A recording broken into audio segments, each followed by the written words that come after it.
90% of investors make this mistake, and most never notice.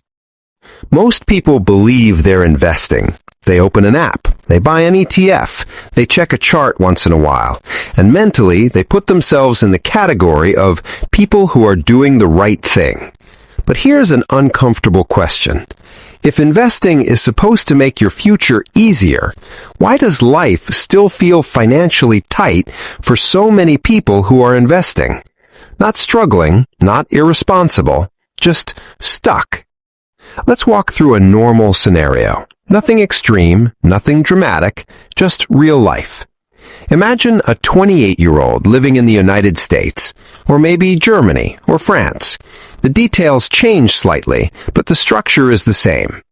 They earn around $65,000 a year before tax. After tax, Social Security, healthcare, pension deductions, they take home about $3,700 per month. On paper, that's not bad. Most people would say they're doing okay. Now, let's slow it down. Rent for a modest apartment is $1,400. Utilities, internet, and phone, $250. Car payment or public transport pass, $350. Insurance, $200. Groceries, $450. We're already at $2,650. Then come the quieter expenses. Student loan repayment, $300.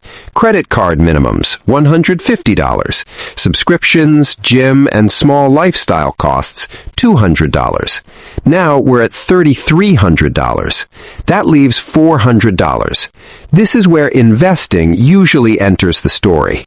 They put $300 into an index fund. They feel responsible, disciplined, future-oriented. And technically, they are investing. But this is where the mistake begins. Not because investing is wrong, but because of what investing is sitting on top of. The mistake isn't not investing enough. The mistake is investing while ignoring the financial structure underneath your life. Most people treat investing like a separate activity, something that exists in isolation. Income here, expenses here, investments over there. But money doesn't work like that. Money behaves like water. It always follows the path of least resistance. And in most middle-class lives, that path runs straight through debt, lifestyle inflation, and psychological pressure. Let's look at the math. That $300 per month invested. Assume a long-term return of 7% annually. Over 30 years, that becomes roughly $340,000. That sounds impressive, until you notice something else. The same person is carrying a $6,000 credit card balance at 18%, a $25,000 car loan at 6%, a $30,000 student loan at 5%. Let's isolate just the credit card. That $6,000 balance costs around $90 per month in interest alone. That's $10.80 per year, risk-free, guaranteed. So while they're earning 7% in the market, they're losing 18% quietly every single month. Mathematically, it's irrational. Psychologically, it feels normal. And that's the system flaw most people never see. The real mistake isn't poor discipline, it's misplaced discipline.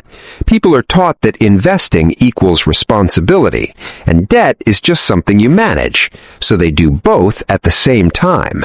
They invest with pride and leak money with silence. The market feels productive, debt feels unavoidable, but money doesn't care how you label it. There's another layer here, lifestyle pressure. Nobody forces this person to upgrade their phone every 2 years, or finance a slightly nicer car, or live alone instead of sharing rent. But socially, these choices feel neutral, normal, expected. So instead of designing life around financial stability, people design finances around lifestyle expectations. Then investing becomes a stress relief mechanism, a way to say, at least I'm doing something smart. But structurally, nothing changes. Here's the psychological reason this mistake is so common. Investing gives visible progress. Debt reduction gives invisible relief. When you invest, you see numbers go up. Charts, balances, green days. When you reduce debt or lower fixed costs, nothing exciting happens. Life just feels quieter. And humans don't chase quiet wins. They chase visible ones. But time doesn't care about visibility. Let's fast forward 20 years. Same person, now 48 years old. They've invested consistently, but they've also consistently lived at the edge of their cash flow. Any job disruption feels dangerous. Any medical issue becomes stressful. Any market downturn creates panic. Not because investing failed, but because their financial foundation was never stable. They built wealth on top of pressure. And pressure compounds too. Now contrast that with how financially intelligent people actually think. Not wealth influencers, not extreme minimalists, just calm, rational people who understand systems. They don't ask, how much can I invest? They ask, how much control do I have over my monthly life? They don't see investing as a badge of discipline. They see it as a byproduct of stability. Lower fixed costs, fewer forced payments, more optionality. Investing becomes easier not because they're motivated, but because there's less friction. Here's the subtle shift. Instead of squeezing investing into a tight life, they loosen the life first. Same income, different structure. And over decades, that difference quietly dominates returns.